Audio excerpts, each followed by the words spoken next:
اہل سنت اور اہل تشیع کی نماز میں بنیادی طور پر 4 جگہ پہ واضح فرق نظر آتا ہے. پہلی بات یہ میں نے بتا دی کہ ان کا اور ہمارا اتفاق ہے کہ نبی صلی اللہ علیہ وسلم نماز شروع کرتے وقت رفع الیدین کرتے، رکوع میں جاتے وقت کرتے، رکوع سے اٹھتے وقت کرتے، وہ سجدوں کے درمیان بھی کرتے ہیں. اور میں نے کہا تابعین سے ثابت ہے، نبی صلی اللہ علیہ وسلم اور صحابہ سے ثابت نہیں. ہم اس پہ بدعت کا فتویٰ نہیں لگاتے. ایک یہ فرق ہو گیا. دوسرا فرق ہے کہ وہ نماز ہاتھ چھوڑ کر پڑھتے ہیں. تو بھائیو ہم بھی ہاتھ چھوڑ کر نماز پڑھنے کے قائل ہیں. رکوع کے بعد ہم بھی ہاتھ چھوڑتے ہیں. یہ رکن ہم بھی ادا کرتے ہیں الحمدللہ. ایسا نہیں کہ یہ رکن کہ ہم قائل نہیں ہیں، لیکن وہ رکوع سے پہلے بھی ہاتھ چھوڑتے ہیں. اور اہل سنت کی کتابوں میں ایک صحابی ایسے ہیں جو بڑے قریبی ہیں خلفائے راشدین کے اور سیدنا ابو بکر صدیق رضی اللہ تعالیٰ عنہ کے نواسے ہیں، عبداللہ بن زبیر. ان سے صحیح سند کے ساتھ المصنف ابن ابی شیبہ میں پورا ایک چیپٹر ہے ان لوگوں کا بیان کہ جو ہاتھ چھوڑ کر نماز پڑھتے تھے. 3950 نمبر روایت ہے انٹرنیشنل نمبرنگ کے مطابق المصنف ابن ابی شیبہ میں. پہلے وہ لے کر آئے کہ جو ہاتھ باندھ کر نماز پڑھتے تھے، پھر اس کے بعد ہاتھ چھوڑ کر. تو اس میں ابن زبیر رضی اللہ تعالیٰ عنہ کا موجود ہے کہ وہ ہاتھ چھوڑ کر نماز پڑھا کرتے تھے. تو چونکہ یہ صحابی سے ثابت ہو گیا، لہٰذا ہم اس کو اب بدعت نہیں کہہ سکتے. صحابی پر بدعت کا فتویٰ نہیں لگ سکتا. تو ہم اگر کوئی بندہ قیام میں ہاتھ چھوڑ کر نماز پڑھتا ہے تو اس کو جائز سمجھتے ہیں، افضل نہیں سمجھتے. تیسرا فرق ہے کہ وہ لوگ ہم میں مشہور ہے کہ سلام نہیں پھیرتے. حالانکہ ایسی بات نہیں ہے، وہ سلام پھیرنے کے قائل ہیں، لیکن وہ کہتے ہیں بہتر ہے کہ سلام پھیرا جائے دائیں بائیں کر کے، اور اگر کوئی ادھر بیٹھے بیٹھے بھی سلام پھیر لے. وہ ہمارے ہاں بھی سنن ابن ماجہ میں ضعیف روایتیں ملتی ہیں کہ السلام علیکم رحمۃ اللہ، اس طرح سلام پھیر لے. ضعیف ہے، ان کے ہاں روایت ہے کہ وہ کہتے ہیں ایسے بھی سلام، لیکن افضل وہ بھی یہی کہتے ہیں کہ دائیں اور بائیں پھیرنا ہے. اور جو اس وقت سب سے بڑے مفتی اعظم ہیں ایران کے، جو آیت اللہ خامنائی صاحب، جو خمینی صاحب کے بعد، ان کو جس بندے نے خود نماز پڑھتے ہوئے دیکھا ہے، ثاقب اکبر صاحب، جو اس وقت اہل تشیع کی بڑی ڈومیننٹ پرسنالٹی ہیں اور وہاں سے کم یونیورسٹی سے پڑھ کے ہیں، وہ کہتے ہیں میں نے خود ان کو نماز پڑھتے دیکھا ہے، وہ سلام پھیرتے تھے. تو یہاں وہی بات ہے کہ ضد میں آ کے اہل تشیع نے سلام پھیرنا ہی چھوڑ دیا ہے. لیکن سلام پھیرتے ہیں، وہ نماز ہمارے نزدیک مکمل ہو جاتی ہے اگر کوئی یوں بھی السلام علیکم ورحمۃ اللہ کہتا ہے، کیونکہ نماز اس سے مکمل کرنی ہے. لیکن یہ پھر ایسے کرنا یہ سنت ہے. السلام علیکم کہنا ضروری ہے، تو وہ بھی کہتے ہیں.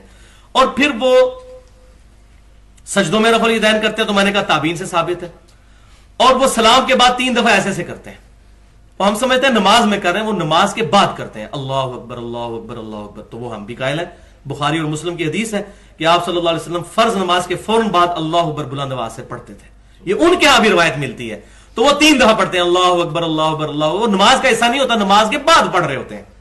اب یہ آپ ان کی کتابیں پڑھیں، ان سے بیٹھیں گے تو پھر بات پتہ چلے گی. لہذا تقریباً میں سمجھتا ہوں کہ ایٹ لیسٹ جو حنبلی، شافعی، مالکی اور اہل حدیث سلفی، ان کی نماز اور اہل تشیع کی نماز ایک ہے. اور ساری کی ساری امت میں اکثریت کی نماز یہی ہے جو اہل تشیع اور اہل سنت میں الحمدللہ کام. امام مالک ہیں، وہ تو کہتے ہیں کہ میں نے جتنا دین لیا ہے وہ لیا ہی اہل بیت سے. مالکی آج بھی ہاتھ کھول کے نماز پڑھتے ہیں. لہذا مرنا ہے، قبر کی 4 دیواری میں جانا ہے، امام اس سے بنانا جو تیری بخشش کروا سکے. اتنا اہم ہے امام، اتنی ضرورت ہے مذہب میں امام کی. میں بات آسان کر دیتا ہوں تاکہ پچیتی زمیندار بندوں تک بات پہنچے. جو بندہ یہاں ہاتھ رکھ کے نماز پڑھتا ہے وہ اپنی مرضی سے نہیں پڑھتا، اپنے امام کے کہنے پہ پڑھتا ہے. ایسے میں ٹھیک کہہ رہا ہوں، تھوڑی ہوں ہاں تو آپ کریں گے نا. یہ جس نے یہاں ہاتھ رکھے اس نے اپنی مرضی سے رکھے. اسے کس نے کہا؟ کیونکہ اس نے تو نبی دیکھا ہی نہیں. اس کے امام نے کہا کہ نبی یہاں ہاتھ رکھ. ڈاکٹر صاحب اس نے یہاں رکھ لی. جس نے یہاں رکھے اسے کس کے کہنے پہ؟ جس نے یہاں رکھے، جس نے کھول کے پڑھی، امام کے کہنے پہ نا. اب ہم میں سے کسی نے نبی دیکھا نہیں. ہم نے اپنے اپنے اماموں سے پوچھا کہ نبی کیسے پڑھتے تھے. ایک امام نے کہا یہاں ہاتھ رکھتے تھے، ایک نے کہا نہیں یہاں رکھتے تھے، ایک نے کہا یہاں ہاتھ رکھتے تھے، ایک نے کہا کھول کے. عقل تسلیم نہیں کرتی. نماز وہ کام ہے جو دن میں نبی 5 دفعہ کرتے تھے، اور کرتے بھی چھپ کے نہیں تھے، لوگوں کے سامنے تھے.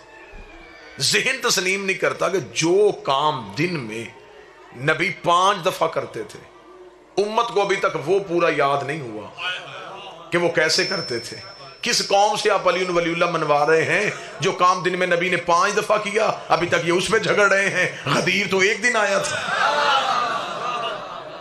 غدیر میں سارے مسلمان اکٹھے کیسے ہو جاتے؟ ابھی تو یہ نماز پہ اکٹھے نہیں ہوئے، کوئی کہتا یہاں ہاتھ رکھتے تھے، کوئی کہتا یہاں ہاتھ رکھتے۔ یہ جو فرق آیا نا اماموں کا، جھگڑا شیعہ سنی کا نہیں، جھگڑا ہے اماموں کا۔ ایک امام نے یہاں رکھوا دیے، ایک نے یہاں رکھوا دیے، ایک نے یہاں رکھوا دیے، ایک نے کھلوا دیے۔ یہ جو فرق تھا، اسی فرق سے فرقے بن گئے۔ جس نے جس فرق کو سچا سمجھا اس نے کہا میرا فرقہ سچا ہے۔ آج یہ فلاں کی مسجد، یہ فلاں کی مسجد، یہ فلاں کی مسجد، یہ فلاں کی مسجد، ایک گاؤں 8 مسجدیں، 8 کی 8 میں نماز اللہ کی ہو رہی ہے، لیکن 8 کے امام علیحدہ ہیں۔ میں ٹھیک کہہ رہا ہوں یا غلط کہہ رہا ہوں؟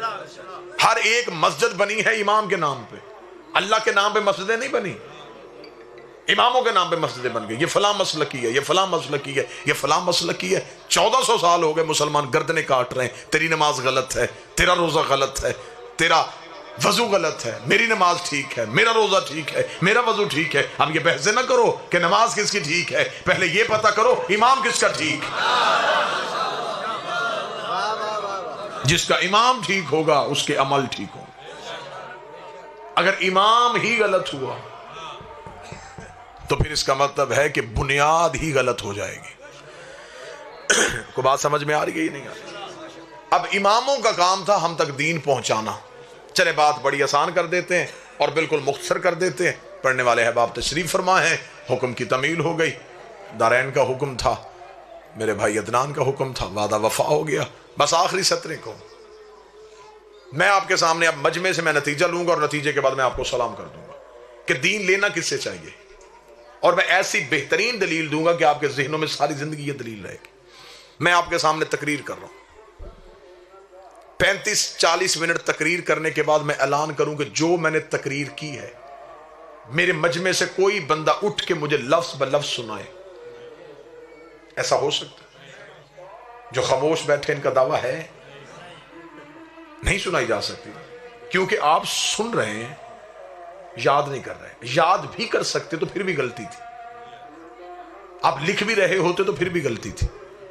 لہجے کی روانی وہ نہیں ہے، لفظوں کی ترتیب وہ نہیں ہے، الفاظ کا استعمال وہ نہیں ہے۔ ایسا ہی ہے، میں 35 منٹ تقریر کروں تو اتنے بندے بھول سکتے ہیں اور اگلے لمحے پہ بھول سکتے ہیں۔ میں اس سے سادہ دلیل اور اس سے آسان مثال میں نہیں دے سکتا۔ مجھ جیسے طالب علم کی 35 منٹ کی تقریر اتنے پڑھے لکھے بندوں کو یاد نہیں ہو سکتی، تو نبی کی 23 سال کی تبلیغ چند دن پہلے بت چھوڑنے والے بندوں کو یاد کیسے ہو؟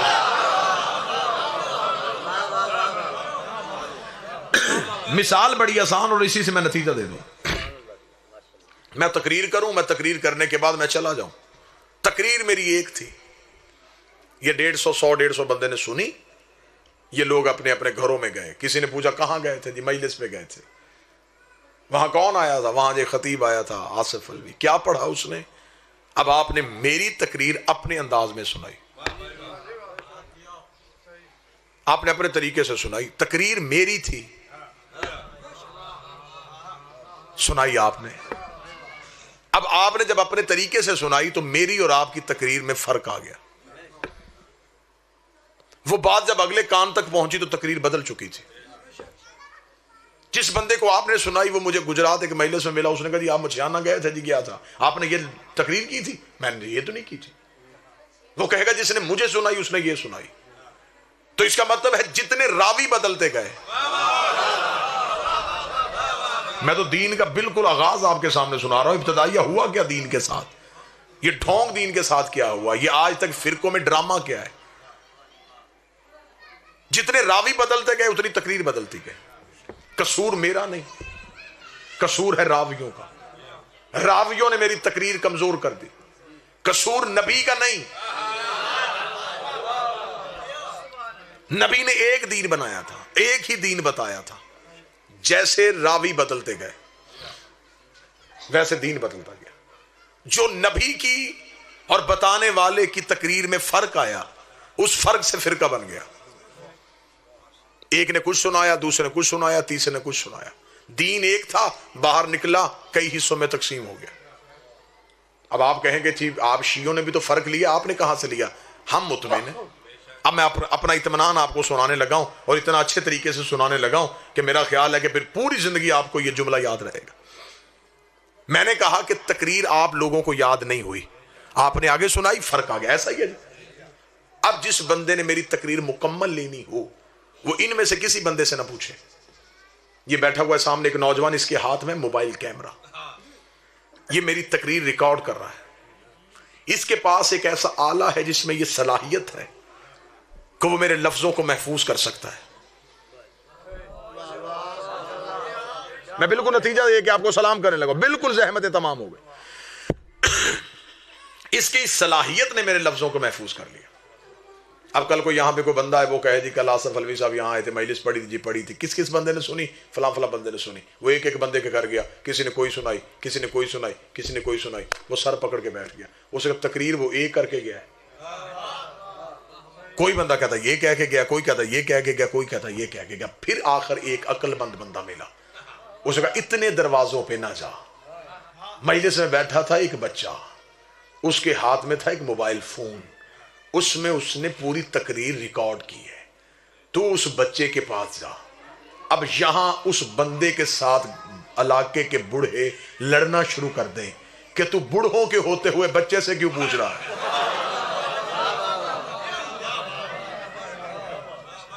جب اتنے باشعور باریش بزرگ مجلس میں بیٹھے تھے, وہ کہے گا میں ان بزرگوں کو کیا کروں جن کو تقریر ہی یاد نہیں.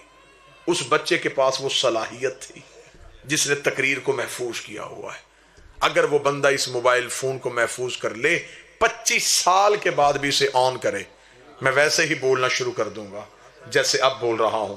نہ لہجہ بدلا, نہ لفظ بدلے, نہ جملے بدلے, نہ تقریر بدلی, نہ ماحول بدلا. ہر چیز دوبارہ پھر وہیں کی وہیں تازہ ہو گئی. مجھے عزت قرآن کی قسم ہے, ہمیں گالیاں دے لو, ہمیں دیواروں پہ کافر لکھ دو, ہم شیعوں کو مشرک کہہ دو, ہم بڑے مطمئن ہیں دین کے معاملے میں. ہم نے دین بادشاہت سے نہیں لیا, ہم نے دین لیا ہے امامت سے. نبوت بول رہی تھی, امامت محفوظ کر رہی تھی. نبوت بول رہی تھی, امامت محفوظ کر رہی تھی. 25 سال کے بعد علی نے آ کے مدینے کی مسجد میں نماز پڑھائی تو اندھے صحابی نے چیخ مار کے کہا آج محمد والی نماز یاد آئے.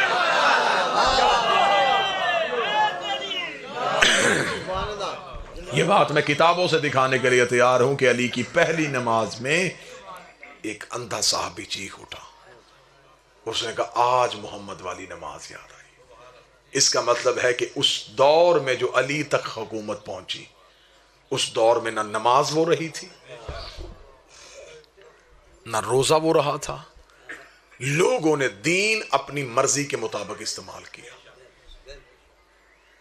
لوگوں نے اپنے آپ کو بچانے کے لیے دین استعمال کیا. امامت نے دین بچانے کے لیے اپنا آپ آگے کیا. خلافت کی بیعت میں اور امامت کی بیعت میں بڑا فرق ہوتا ہے. یزید نے بیعت مانگی تھی نا حسین سے. میں ایک جملہ کہوں گا بیعت کا. اصل بیعت کسے کہتے ہیں؟ نبی کے دور میں بیعت اور تھی, نبی کے بعد بیعت کا انداز ہی بدل دیا گیا. اگر ایک جملہ دارین غور سے سن لیا جائے تو میرا خیال ہے اس جملے کے بعد پھر زیادہ وضاحت کی ضرورت نہیں پڑے گی. جب نبی بیعت کرواتے تھے تو جب نبی بیعت کرواتے تھے نبی تب بھی رسول ہوتے تھے. جب بیعت ختم ہوتی تھی نبی تب بھی رسول ہوتے تھے. نبی نہیں بدلتے تھے, لیکن جو بیعت کرنے والا آتا تھا وہ آتا کافر تھا, جاتا مسلمان تھا.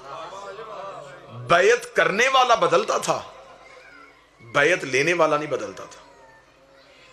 ان کی بیعت کرنے سے نبی میں قدم اضافہ نہیں ہوتا تھا کہ نبی کو اب خدا نے کہہ دیا کتنے لوگوں نے تیری بیعت کر لی ہے تو اب تو سید الانبیاء ہو گیا, اس سے زیادہ لوگوں کو کروا پھر تو سید المرسلین ہو جائے گا. نہیں, جو نبی کا سٹیٹس تھا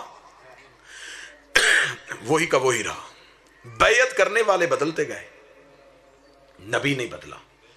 نبی کی بیعت میں اور لوگوں کی بیعت میں فرق سمجھاؤں. نبی کے دور میں بیعت کرنے والا آتا کافر تھا, جاتا مسلمان تھا, اور نبی نبی رہتا تھا. جب نبی کے بعد خلافت والوں نے بیعت کروائی طریقہ بدل گیا. جو بیعت کرتا تھا وہ آتا بھی مسلمان تھا, جاتا بھی مسلمان تھا, اور جو بیعت کرواتا تھا جب وہ بیعت کرواتا تھا تب وہ صرف مسلمان ہوتا تھا, جب بیعت ہو چکتی تھی تو پھر وہ خلیفہ ہو جاتا تھا. بیعت لینے والا بدلا، بیعت کرنے والا نہیں بدلا۔ نبی کے دور میں بیعت کروانے والا نہیں بدلا، بیعت کرنے والا بدلا۔ لوگوں نے دین کو بادشاہت سمجھ لیا، لوگوں نے دین کو حکومت سمجھ لیا، انہوں نے حکومت کی خاطر مذہب قبول کیا تھا، لیکن آل محمد نے ہر دور میں دین بچانے کے لیے قربانی دی۔ یہی تو وجہ ہے کہ جب بیٹے ختم ہو گئے تو پھر بیٹیاں بازاروں میں آ گئیں۔